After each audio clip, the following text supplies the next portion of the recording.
First of all, Chairman, it's a great pleasure for me to be invited to be here in Glentees and to speak to the McGill Summer School. I do think it's very appropriate that we're looking at this topic because, of course, the origins of a lot of suffering in relation to unemployment, in relation to hiring fares, in relation to some of the references that Blair made to 19th century attitudes to poor law. People who lived in this area and who emigrated from this area to Scotland and other places, including Patrick McGill himself, really suffered and experienced what those attitudes were like when carried into actual policy implementation. And I know at previous McGills that I've been here, there's been a whole lot of interesting literature available at the back about life histories of people who experienced those kind of structures in Irish society in the 19th and early 20th century. An interesting item caught my eye in a recent New York Times. Its title was, "As Government Aid Fades, So May the Recovery." The article had a telling point. In the US, an extraordinary amount of personal income comes directly from Uncle Sam's treasury. Close to €2 out of every €10 in American wallets come from jobless payments, social security and disability benefits. Some of these payments are under threat as public spending is trimmed severely. But many US economists have expressed concern that this lost income will cramp consumer spending and act as a brake on recovery. And things aren't much different here. We get very compelling arguments about spending on banks and bankers, but I think it is important to think about the importance of the social welfare spend, not just for people who depend on it for income support, but also for its importance to our economy. On the one hand, there is a continuing gap between the Exchequer's revenue and spending that remains as acute as it was at any time during the past few years. There's no getting away from the necessity to reduce that deficit, both in scale and the percentage of GDP. Welfare spending, which now exceeds €20 billion, is the biggest ticket item in any budget, and it has to take its share of spending adjustments and cuts. On the other hand, there is the undoubted economic impact of such cuts, apart altogether from their social justice and equality impacts. Welfare spending has a very direct stimulus effect in that it feeds very fundamentally and immediately into consumer spending. People who live principally on benefits have little choice but to spend the money rather than to save it. So any reduction in social benefits will take money out of circulation and will have a ripple effect on the wider economy. So welfare spending adjustments and cuts have to be approached with care and caution, with due regard to the economic consequences. If recovery is dependent on domestic demand, then excessive austerity could make a bad situation worse. And as my mathematician husband, Pat, never tires of reminding me, it is a simple mathematical fact that any decline in GDP makes any reduction in this percentage deficit much more problematical. And we've seen the evidence of that over the last few years in this country. I think George Osborne is experiencing it quite acutely in the United Kingdom at the moment. On the other hand, there is the clear, however unpalatable demand of the EU IMF programme, which doesn't leave too much room for debate or argument as long as we are dependent on the Troika for day-to-day funding support. Ladies and gentlemen, we are living through an economic recession, the likes of which we have not witnessed since the 1930s. We have to use this crisis as an opportunity to bring about the reform and transformation of our country that should have taken place in the good times. No individual group or sector can argue that they should not be affected. We must all join together in the common purpose of building a society that enables our people to achieve their full potential. Transformation of our system of social protection is key to preserving our way of life in this country. First, there is the fiscal situation. I don't have to remind such a very well-informed audience that the gap between what we take in taxes and what we spend in the provision of public services is in the region of about 19 billion this year. Of course, part of this deficit is cyclical and will be reduced once the economy recovers and activity increases and people and businesses go back to work. However, there is a significant part that is structural. The structural deficit exists because the state is still largely bound by spending commitments made in the good times, while the sources of tax revenue to fund these commitments have simply disappeared. And of course our credit rating as a state is in suspension because of what's happened in terms of the banking crisis and the construction collapse. The social protection budget grew in a particularly dramatic fashion over the past decade. In 2001, spending on social protection stood at 7.84 billion, just under 8 billion. By last year, this had grown to over 20 billion, an increase of about 266%. Inflation increased by about 30% in the same period. So while some of the expenditure increase is clearly due to the dramatic rise in employment since 2007, the most significant factor is a surge in both rates and the number and size of schemes over a very long period of Fianna Fáil administration and government. Frankly, the increases in social protection payments, they were, some of them, very cynically timed to help that party when it came to election time. As a result, we have inherited a level of social expenditure that is completely out of sync with the funding base of the state. It is clear that we need to put it on a more sustainable footing. Secondly, while our social protection system is successful in providing a basic level of income support and a threshold of decency, it does not sufficiently enable people to get themselves back on track, into work, or in the absence of jobs, to get back to education or training, and ultimately to achieve their full potential and to make themselves financially independent. Our social welfare system has taken, as both Philip and Blair have said, a largely passive approach. We allow people to receive certain benefits, in some cases indefinitely. Traditionally, there were only very limited sanctions for those who refused offers of work or training.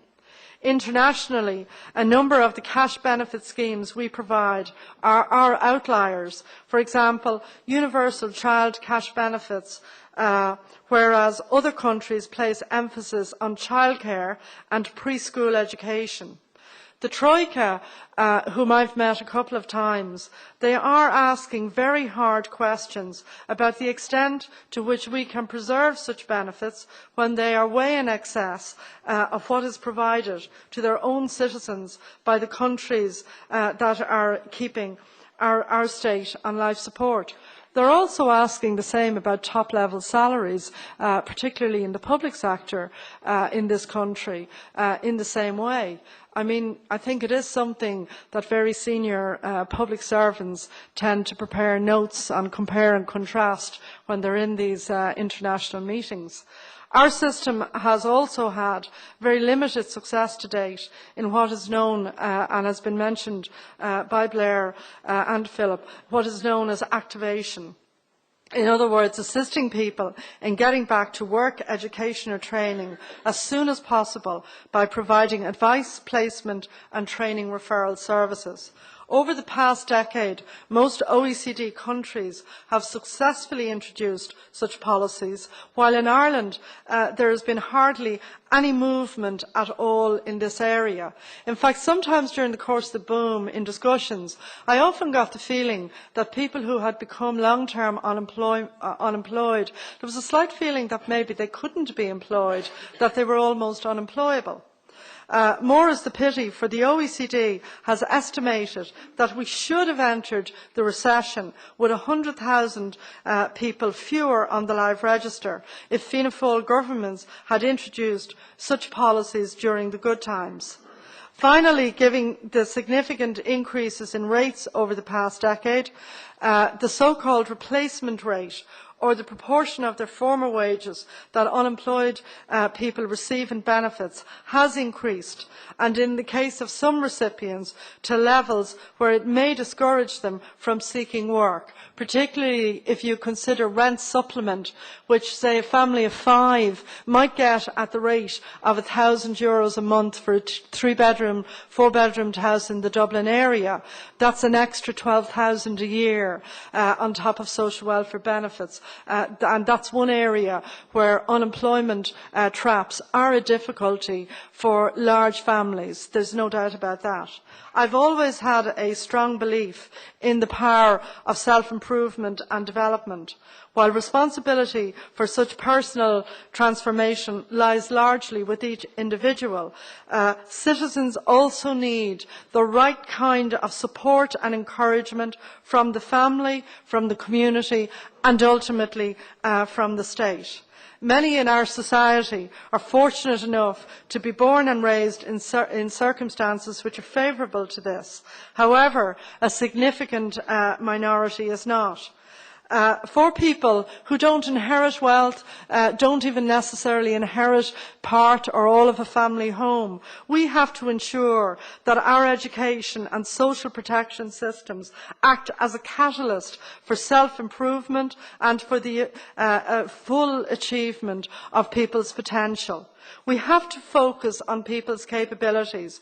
What are people actually able to do and to be? What real opportunities are available to them? Strong systems of social protection are at the heart of the world's most successful and dynamic economies. Countries like Denmark, Sweden, Finland and the Netherlands, some comparable in size to ours, have over time developed systems that enable citizens to cope with the economic risks of modern life. They provide sufficient income to deal with unexpected circumstances like unemployment, illness or disability, or support for particular stages of life, like childhood, the birth of a child, and old age and retirement. These countries view social security as a collective insurance mechanism for redistribution over the life cycle, the so-called piggy bank function of the welfare state. It is a social contract between the state and the citizen, and like all contracts, it imposes duties and obligations on both parties. However, we should not confine our search for effective systems to the Nordics. Some of the most radical and innovative transformations of social protection have taken place in what were once called developing countries, but are now the rising nations of the world, for example, Brazil and Mexico. Conditional cash transfers programmes have been the centrepiece of reform in some of these countries. Brazil and Mexico provide money to poor families on condition that those transfers are used as an investment in their children's development, such as regular school attendance and basic preventative health care. When we compare our current system of social protection to the contributory-based social contract that exists in the Nordic countries and as I said, the highly successful system of conditional payments in parts of Latin America, we see that they require the recipients of state assistance to do something in return, whereas in this country we rarely do. Our system, in such countries, social protection therefore acts as a hand up rather than a hand out. And our system of social protection, in my view, must do the same. The implied social contract in our contributory system is that people contribute during their working lives, and most of us hope to have an active working life of roughly 40 years, maybe even more as life expectancy continues to expand. So people contribute during their working life. In return, the state supports them in retirement, unemployment and in illness. And that is the contract. And I think we have to be conscious that it's a mutual protection and mutual social insurance for all of us. But it does imply not just rights, but obligations and responsibilities as well. The programme for government commits us to maintaining social welfare rates while implementing a radical programme of reform of social protection in order to create a fiscally sustainable system that is targeted, actively engages with people and makes work more attractive than welfare, or as Blair said, that work must pay or work should pay. And by the way, in most of in Ireland, in most cases, work does pay. There are anomalies, as I said, in relation to areas like rent supplement, but in most cases, it does pay to take a job. These reforms build on the very clear commitments in our EU IMF programme, and as you are all aware, that programme commits us to an adjustment of at least 3.6 billion in budget 2012, and that includes expenditure reductions across government spending of 2.1 billion. As one of the largest spending departments, it is clear that social protection will have to make a major contribution to these reductions, a task that is made infinitely more difficult by the ongoing increase in the live register. The reform agenda has already begun. We are in the middle of the comprehensive review of expenditure. In my department, we've set up the advisory group on tax and social welfare. We have begun to refocus on how to crack down on fraud and abuse in the system. And we have launched a new internship scheme called JobBridge. And interestingly, some 1,000 places have been offered by employers to date. Interesting internships in relation to the scheme, which was launched just over a month ago. But the key element of our transformation, and both Philip and Blair talked about this, from a passive system of income support to a more proactive model, is the establishment of this new, and I think it's a difficult title, this new National Employment and Entitlement Service. And this was approved this week by the Cabinet. It has been the subject of very deep consultation between my department and community welfare officers and their representatives and the employment services side of FOS. It's a very exciting development. It's also a hugely challenging development. It involves 1,000 community welfare officers who worked in the HSE joining the Department of Social Protection as civil servants by the 30th of September, and that process is well underway. It involves up to 700 or 800 FOS employees from the old FOS joining again as civil servants into the Department of Social Protection. This is an enormous additional resource directly into an integrated social welfare system, which will move to a one-stop shop or a one area point of provision. The idea is to create an integrated service for people seeking to establish their benefit entitlements, get a supporting payment, people looking for a job, and people seeking advice on their training options and opportunities. The service will engage with people on the live register in a radically different manner. Instead of a one-size-fits-all approach, which is set out in great detail in the SRI study that Philip published in April, the service will use data-driven techniques to basically identify and segment people who are claiming, people who are recipients of benefits, based on their probability of finding a job. So if somebody is the early school leaver whom Philip talked about, who maybe just did their junior cert, didn't maybe even do the leaving, drifted maybe into short-term unemployment, if they come in again to register for unemployment, it's obvious that in the current labour market, most people might suggest that their chances of getting good long-term employment are probably fairly limited. Maybe they should be persuaded to think about going back to education and upskilling for when the recession comes to an end. This system is currently being piloted in Dunleary and is due to be rolled out in a number of different areas over the autumn.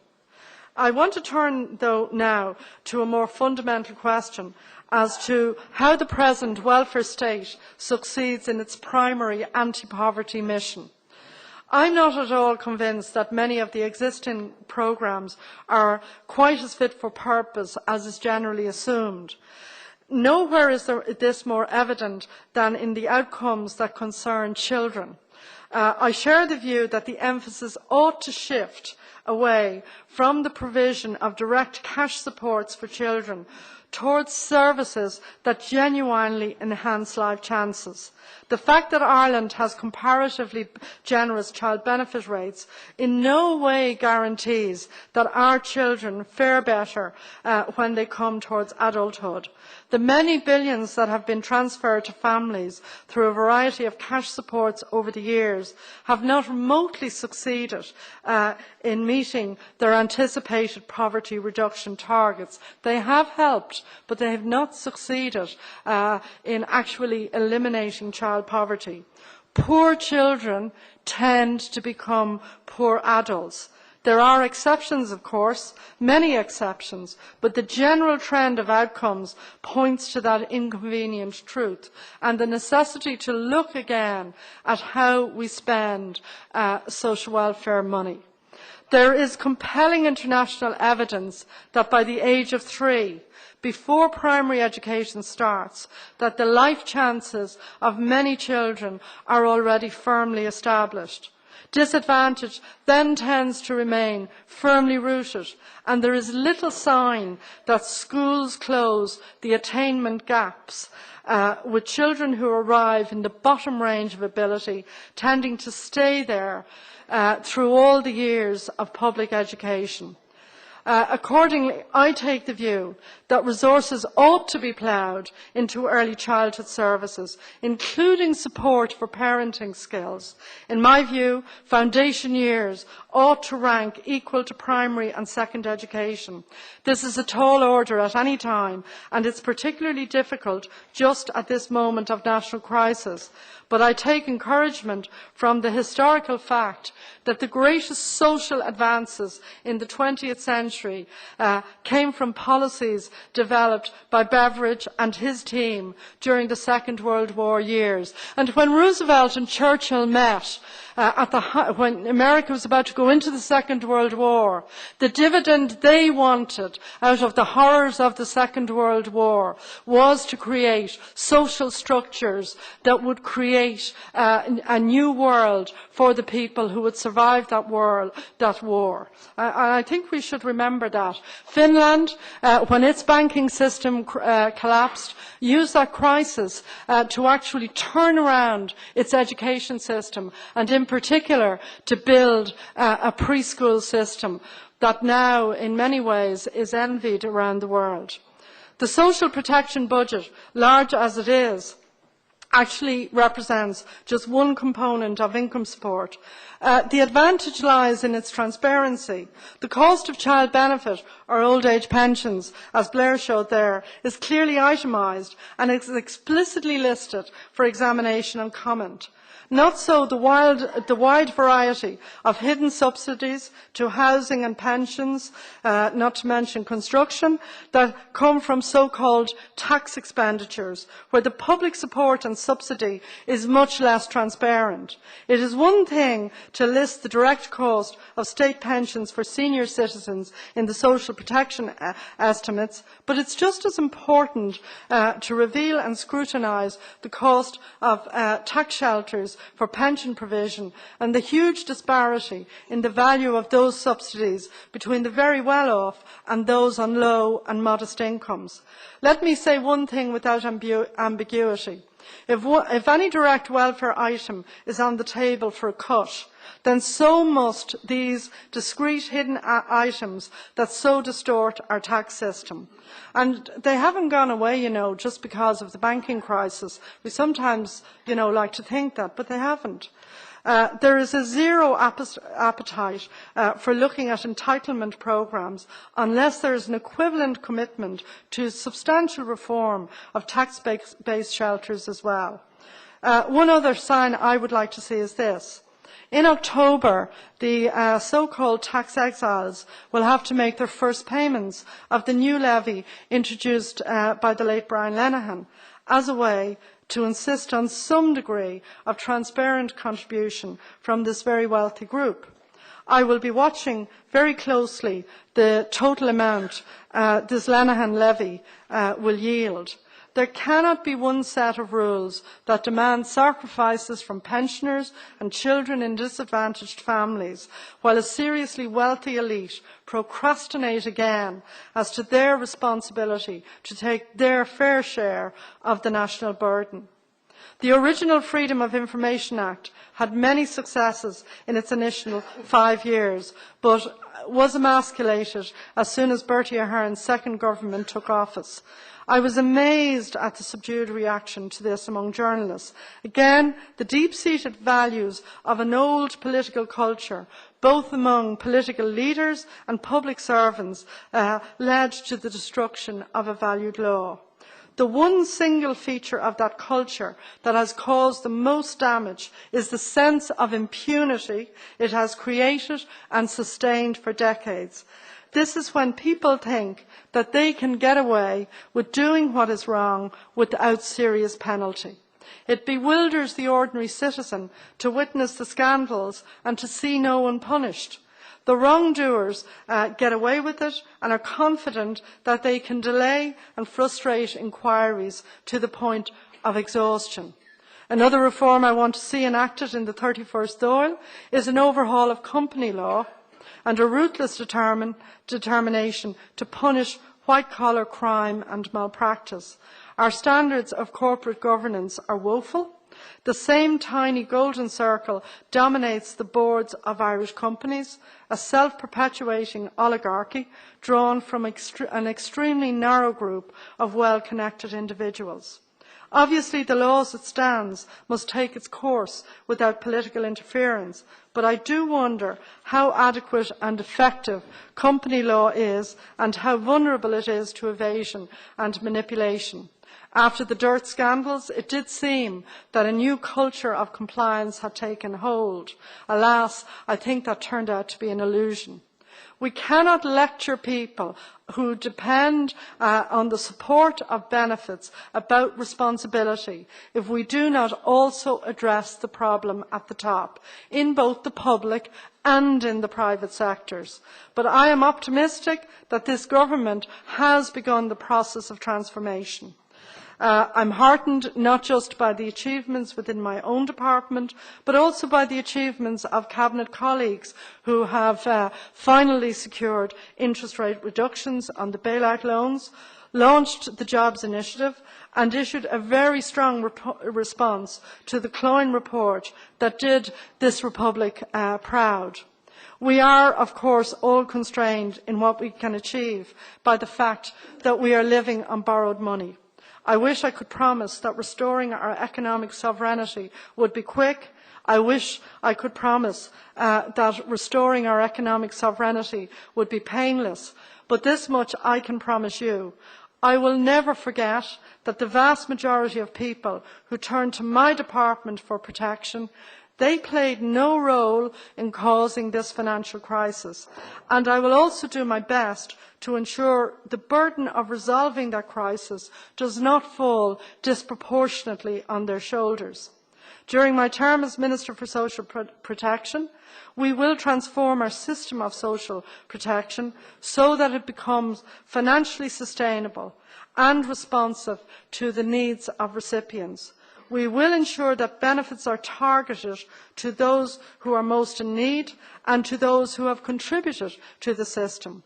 We will move from a passive model of income support to a proactive work-first system that enables people to get back to employment, training or education as soon as possible.